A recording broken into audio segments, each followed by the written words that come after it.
So one of the things that happened while I was at St. Ignatius in the years before that walkout is we had a panel. There was usually 2 or 3 black students, and our friend Mark was the white student who would accompany us. And we'd go to different Catholic schools in the area and have discussions about race relations. And was this something that was sponsored by the school, or? Yeah. That was it, the human relations part. Yeah, and here's something that happened that I'll never forget. We were at a girls' school. I can't remember the name of the school. It was a Catholic girls' high school. And we have our discussions, we do our presentations, and we have a Q&A. During the Q&A, this girl raised her hand and said, this question is directed to the black students. How do you keep your tails in your pants? She actually believed that we had tails. And she wanted to know how we kept our tails in our pants and were able to sit on them. Yeah. I'm not surprised in a way because ignorance is rampant. Ignorance is rampant. So there was, I mean, the level of miseducation and ignorance was, and still is tremendous. Amazingly, it still is tremendous. Tell me about Fred Hampton. Can you describe how you met him and what kind of interactions you might have had? The Illinois chapter of the Black Panther Party opened in November of 1968 at 2350 West Madison, at the corner of Madison and Western. I had known about the Black Panther Party from my readings. I read Ramparts magazine. The Panthers had been known for their policing of the police in Oakland area, and really got national and international attention when they went to the Sacramento legislature armed to protest a law that would prohibit them from carrying weapons in their policing of the police. So when I heard that the Illinois chapter opened up, I went and I joined. A friend of mine. Describe the day. What you get on the L? Yeah, I got on the bus. Probably Roosevelt to Western, got off, and went and took political education class. Because in order to be a member of the party, you had to attend political education classes. There was a reading list. You had to read. You had to be aware of what was going on. And I remember meeting Fred, and Fred was a dynamic individual. Now, he was a young man. He was 21 when he was killed. But he was, as they say, an old soul. And he was a dynamic leader. He was 2 years older than me. 2 years older than me. And he was the kind of person, he was the kind of speaker, he was the kind of motivator who, if he said, I want you to go through that wall, you go through the wall and say, where's the next one? Because he would do it. I mean, he wasn't one of those, he was a lead by example kind of guy. And one of the rare qualities of leadership, you had in this organization a very diverse group of people in terms of mindset, education, all kinds of things. One of my friends said when he came in there, he was like, well, I want to go. When do we start shooting people? And Fred said, no, that's not the way we do things here. He said, he told him about the party and what the party worked and said, now, you can't join today. I want you to go and think about this and understand what we do. And if you're still interested, come on back and we'll talk. And what did you explain for the purposes of the record? What did he explain? Well, one is that, and this is a popular misconception, the Black Panther Party was not an anti-white organization. We were against racism, we were against injustice, and we would work with anybody who was with us on that. Here in Chicago, there was the Rainbow Coalition. We had alliances with Rising Up Angry, Young Lords, Young Patriots, SDS, and working together. In fact, there's this movie, American Revolution 2. And in American Revolution 2, there's a scene where Bob Lee and Hank Gaddis are talking to the Young Patriots and talking about why these poor Appalachian whites and black folks and the Puerto Ricans and poor people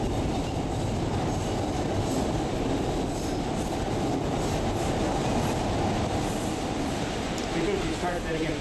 American Revolution. Yeah, in American Revolution 2, there's another one. The timing's a little tough on storytelling. Well, you know something? There's a storytelling festival, a couple of them, that have trains always going by. And it's always intriguing to watch the storytellers to see how they deal with it. And then the train came through. But in American Revolution 2, there's a scene where Bob Lee and Hank Gass are talking to the young patriots about why they should be working with the Black Panther Party and the Young Lords, why poor blacks, poor whites, and Puerto Ricans and Mexicans should be working together. And at the end of the meeting, the gentleman who was videotaping, he interviewed this old hillbilly and said, well, what do you think about what the Panthers had to say? And he said something like, well, I guess if these Black Panthers are going to support us, we should support these Black Panthers. But that was classic. And that's one of the reasons that the Black Panther Party was earmarked for destruction, was because if we had bought into the idea of, okay, let's get whitey, oh, that's fine. Because therefore, we're not going to be working with people who should be working with us, people who we actually have things in common with. I'll tell you something else I only learned a year or two ago. So we had our Breakfast with Children program here in Chicago.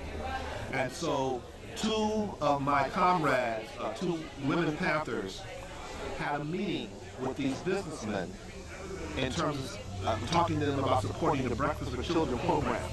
And so they listened.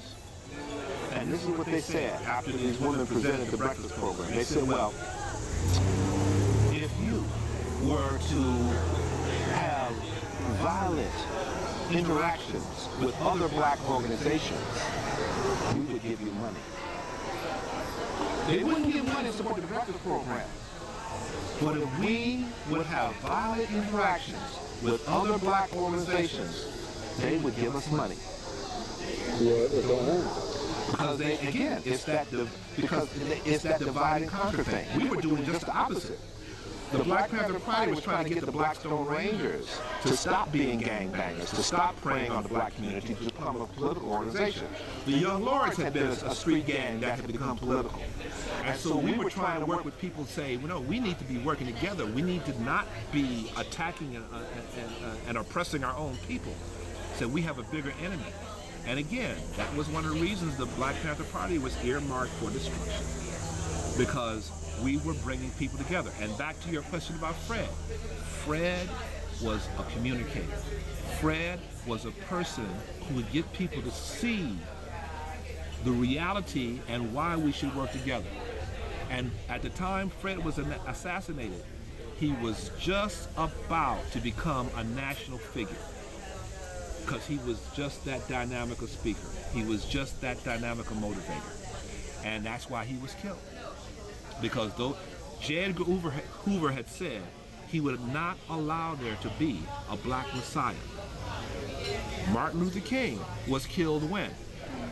When he started going beyond just civil rights. When he started dealing with the issue of the war. When he started dealing with the issues of jobs and unions, that he was killed. Malcolm X, when was he murdered? As long as he was the black Muslim white man is the devil guy, nothing. When he got beyond that, when he started talking about working with progressive whites, that's when he was assassinated. And that was the reason, like I said, these leaders were killed.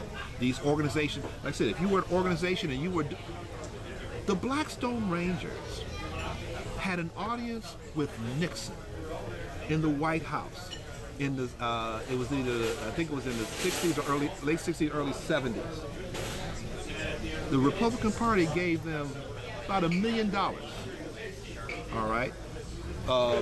Ostensibly, they were supposed to try to break the Democratic organization, but you can be sure that that money went to doing things that were going to be oppressive to the black community. So they weren't earmarked for destruction until they started trying to act like the Panthers and thought that meant randomly going out and shooting cops. So there was a method to the madness. Did you ever attend a class that Fred Hampton taught? I attended. Or who was the teachers? Well, I became one of the teachers of the political education classes. Shortly after joining the party, I became a part of the education cadre, and that was our job, to teach the political education classes. And back to your question about Fred and personal interactions with Fred Hampton. On several occasions, Fred sent me to either speak or to debate in his place. And it was an impromptu thing. I'm supposed to give a speech, I don't have time to do it, you go do it. I'm supposed to be at the debate, I don't have time to do it, you go do it. So I had to be ready. I had to be ready. And to this day, I am good at impromptu everything because of that. I was struck. One of the qualities of a good leader is to recognize the skills of the people in his organization and put that person or those persons in situations where they can succeed, where they can utilize their own skills. And that was something that Fred excelled at, especially in terms of me. He recognized, I have a big mouth and a lot to talk about, all right? And he recognized that, and he recognized my skills in terms of speaking and debating and what have you. He was an amazing individual, and the idea that he was so young and he was so dynamic is mind-blowing. Is absolutely mind-blowing. Well, his oratory, did it remind you of other black preachers?